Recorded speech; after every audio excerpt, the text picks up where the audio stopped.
정부는 왜 경제 성장에 도움이 되지 않는 것들을 할까? 첫 번째는 정부가 추구하는 목적이 경제 성장에 반드시 도움이 되는 것은 아닙니다. 그러니까 다시 말씀드리면 정부는 사실 굉장히 다양한 일을 수행을 하고 있고요.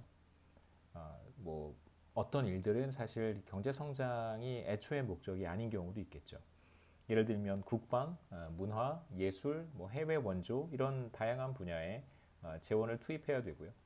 그러니까 실제로 직접적인 경제 성장에 도움이 되지는 않겠지만 다수의 국민들이 이제 중요하게 생각하는 것들이기 때문에 수용될 수 있다고 볼 수 있습니다. 두 번째는 이제 소득 불평등이고, 소득 불평등을 해소하기 위해서 소득 재분배 정책을 우리가 생각해 볼 수 있는데, 사실상 재분배 정책은 경제 성장에 있어서 뭐 반드시 부정적이다라고 얘기하기는 좀 어렵지만요. 왜냐하면 소득 불평등이 개선이 되면 경제 성장에 긍정적인 측면도 있다라고 하는 연구도 있어서 뭐 반드시 소득 불평등 개선을 위해 재분배 정책을 수행하는 것은 경제 성장에 해롭다라고 단정적으로 말할 수는 없습니다만, 대체로 우리가 소득 불평등을 해소하기 위해 시행하는 재분배 정책이 효율성을 떨어뜨리는 측면이 반드시 있습니다. 그래서 소득 수준이 높은 사람들에게 돈을 걷어서 세금의 형태로 소득 수준이 낮은 사람들에게 나눠주는 재분배 정책을 생각해 볼 수 있는데요. 소득 수준이 높은 사람들은 대체로, 꼭 그런 것은 아니지만 대체로 보통 능력, 생산성이 높거나 혹은 더 능력이 더 많거나 그런 경우가 있습니다.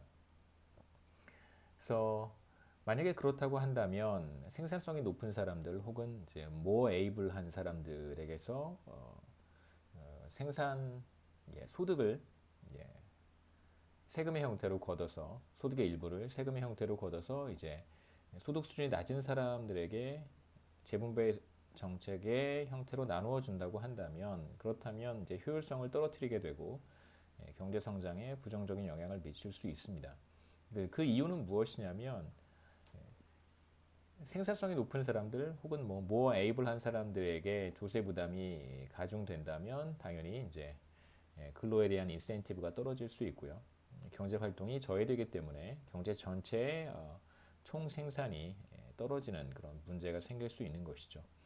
이제 그렇기 때문에 경제 전체의 산출량이, 우리가 파이의 크기라고 보통 이야기를 하는데, 파이의 크기가 줄어들게 되고, 그 다음에 이제 생산성이 높은 사람들이 상대적으로 일을 덜 하게 되는 그런 문제가 생기면서 비효율성도 초래될 수 있습니다.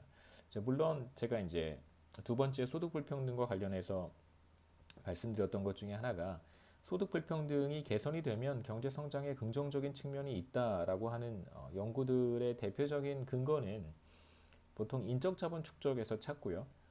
경제 성장 과정에서 인적 자본이라고 하는 것은 사실 상당한 비용을 수반하기도 합니다. 대표적으로 인적 자본이라고 하는 것을 교육이라고 생각한다면, 대학 교육이 중요한 인적 자본의 축적이라고 한번 가정해 보죠.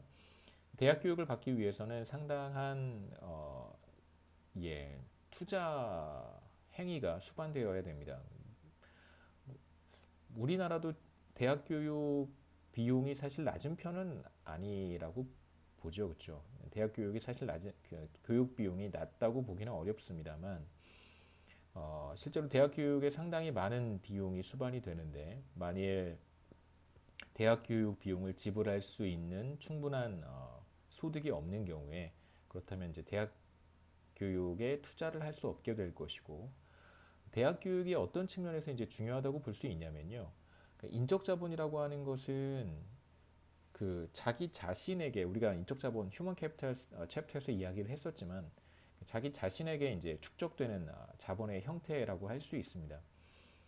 그래서 사실 많은 사람들이 자기 자신에게 체화되는 형태의 인적 자본 투자를 사실 시행할 수 있는데요.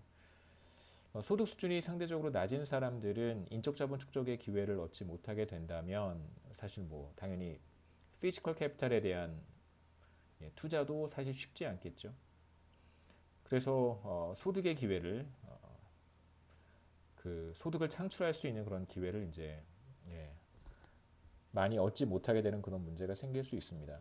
소득 불평등 문제가 해소가 된다면 사람들이 예, 뭐 자신이 원하는 수준만큼 교육을 받을 수 있을 것이고요.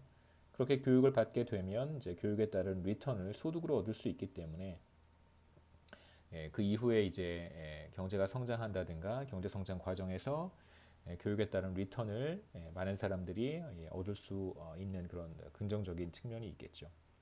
그래서 소득 불평등이 완화될 때 전반적으로 경제가 성장할 수 있는 인적 자본 휴먼 캐피탈 채널을 통해서 죄송합니다. 휴먼 캐피탈 축적을 통해서 경제 성장에 이제 긍정적인 측면이 있다는 거 말씀을 드리고요. 그다음에 또 두 번째로 생각해 볼 수 있는 것은 소득 재분배를 통해서 소득 불평등이 완화가 된다면 이제 사회 내 구성원들 사이의 갈등이 이제 해소가 되는 또 그런 긍정적인 측면이 있을 수 있습니다. 그래서 정부의 정책이 보다도 효과적일 수 있고 갈등이 심해진다면 사실 정부가 의사결정 과정에서 상당히 많은 비용을 지불을 해야 되고요. 구체적인 어떤 정책을 결정할 때에도 사회 구성원들 사이에 이제 갈등이 심할 경우에는 사실 그 정책에 따른 비용도 사실 매우 높다고 볼 수 있습니다. 그런데 이제 구성원들 사이에 어떤 공감대를 형성하는 것이 비교적 쉽고 뭐 소득 불평등 문제의 관점에서 본다면 정책의 효율성도 우리가 제고할 수 있어서 비교적 경제 성장에 긍정적인 효과를 기대할 수 있습니다. 또 그런 연구들도 있기 때문에 간단하게 소개해 드리는 것이고요.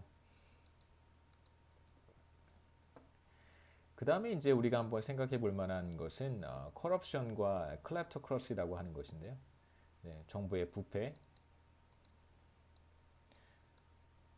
정부가 경제 성장에 해로운 여러 가지 행위를 하는 두 번째 이유는 이제 국정 운영의 책임을 맡고 있는 사람들이 자신의 이익을 위해서 행동하기 때문입니다. 이걸 이제 우리가 사익 추구, 그러니까 공직자들의 사익 추구 과정에서 나타나는 뭐 편법이라든가 불법적 행위들을 우리가 커럽션이라고 얘기를 하는데요. 이제 그거와 관련해서 중요한 것이 바로 클랩토크러시라고 하는 것입니다. 클랩토크러시라고 하는 것은 뭐 쉽게 말하면 rule by thieves고요. 권력자들이 사실 권력과 관련된 다양한 이권들을 사유화하는 것을 일컬어서 클랩토크러시라고 얘기를 합니다. 뭐 예, 뭐, 딱히 뭐라고 번역하기가 좀 그렇긴 한데요. 예. 권력의 사유화 뭐 이렇게 불러볼 수 있겠죠. 부패와 권력의 사유화. 그래서 권력자가 막대한 부를 독점하는 정치 체제라고 할 수 있고 중국 같은 경우에는 드러나지 않아서 제가 구체적으로 말씀드리기는 어려운데요. 러시아 같은 경우에는 사실 많이 드러나 있어서 푸틴이라든가 그 다음에 푸틴 주변에 푸틴의 친구들이 그, 그 원자재와 석유와 관련된 상당한 이권들을 다 공유하고 있습니다. 그래서 권력자가 막대한 부를 독점하고 있고 그 다음에 자신의 친구들에게 자신의 이제 동료들에게 그러한 이권을 배분해주는 그런 형태가 이제 러시아의 현재 정치와 어떤 경제 시스템이라고 볼 수 있습니다. 정부의 부패는 여러 가지 형태로 나타나는데요. 뭐 우리가 몇 가지를 생각해 볼 수 있습니다. 첫 번째는 세무 공무원이 뇌물을 받고요. 막대한 소득을 눈 감아주는 경우 이제 세금을 내야 되는데 뭐 예를 들면 세금 1억을 내야 되는데 뭐 한 1,000만 원 어떤 세무 공무원이 1,000만 원을 받고 그럼 이제 세금을 내야 되는 사람은 9천만 원을 세이브할 수 있는 예를 들면 이런 형태의 거래가 이루어질 수도 있고요. 그 다음에 이제 시청 공무원이 시청에서 발주하는 여러 가지 계약들이 있을 수 있는데 특정 업체에게 이제 돈을 받고 그 계약을 넘기는 경우 사실 뭐 어떤 형태의 계약인지 뭐 여러 가지 생각해 볼 수 있겠습니다만 뭐 아주 간단한 그런 뭐 시설을 만드는 작업이라고 하더라도 그 과정에서 업체는 상당한 이익을 얻을 수 있기 때문에 발주하는 공무원에게 혹은 담당 뭐 직원에게 뇌물을 주고 이권을 그보다 더 큰 이권을 가져가게 되는 그런 상황도 생각해 볼 수 있고요.